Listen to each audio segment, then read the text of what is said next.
একটা ভিডিও বার্তা আপনারা নিশ্চয়ই শুনেছেন। তিনি বলেছেন দেশের কাছাকাছি আছেন, যে কোনো সময় চুট করে ডুবে যেতে পারেন এবং তিনি যেভাবে পদত্যাগ করার কথা সেভাবে পদত্যাগ করেনি। এবার এই বিষয়ে এবি পার্টির বক্তব্য কি? প্রথম কথা হচ্ছে ভিডিও বার্তা না, উনি কারোর সাথে হয়তো ফোনে কথা বলছিলেন, সেখান থেকে একটা ফোন লিক হয়ে সেটা এসেছে। তো প্রথম কথা হতে পারে এটা সাজানো হতে পারে, এটা একটা সাজানো হতে পারে, আওয়ামী লীগের কৌশল হতে পারে, আবার এটা সত্যিকার অর্থেই একটা লিক হতে পারে।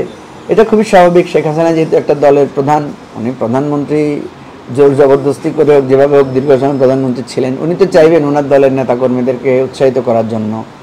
উনি টুক করে কেন? আমি তো চাই যে উনি বাংলাদেশের সাথে ভারতের যে চুক্তি হয়েছে, বন্দি বিনিময় চুক্তি, প্রত্যাবর্তন চুক্তি, সেই চুক্তির ভিত্তিতেই তিনি দেশে ফিরে আসবেন এবং দেশের আইনের প্রতি তিনি শ্রদ্ধাশীল হবেন এবং সেই আইনের শ্রদ্ধাশীলতার জায়গায় সত্যিকার ন্যায় বিচারের ভিত্তিতে উনি আইনের বিচার মুখোমুখি হবেন, এটা আমাদের প্রত্যাশা। দ্বিতীয় এটা বিষয় উনি বলছেন যে উনি পদত্যাগ করেন নাই, তাহলে উনি কী করেছেন?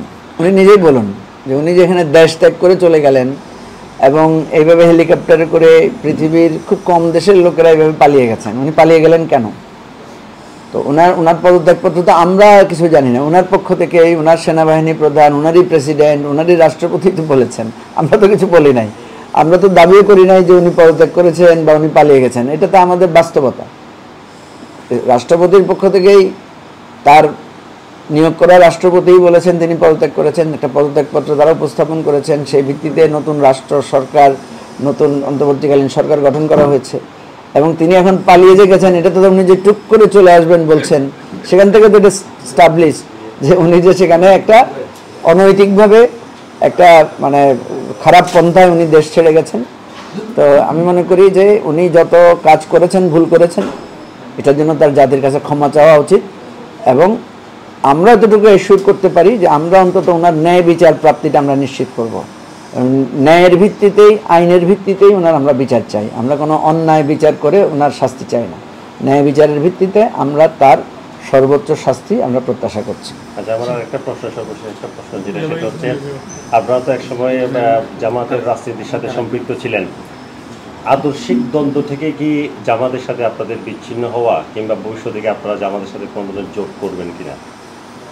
প্রথম কথা হচ্ছে জামাতের রাজনীতির সাথে আমরা ছিলাম না, আমি ব্যক্তিগতভাবে সম্পৃক্ত ছিলাম এবং সেটা অনেক আগে, প্রায় 5 বছর হতে চলেছে। এবং কী জন্য জামাতের রাজনীতি থেকে আমার পৃথক হওয়া, সেটা কিন্তু আমরা বারবার এই জিনিসগুলো বাংলাদেশের মিডিয়াতে এসেছে।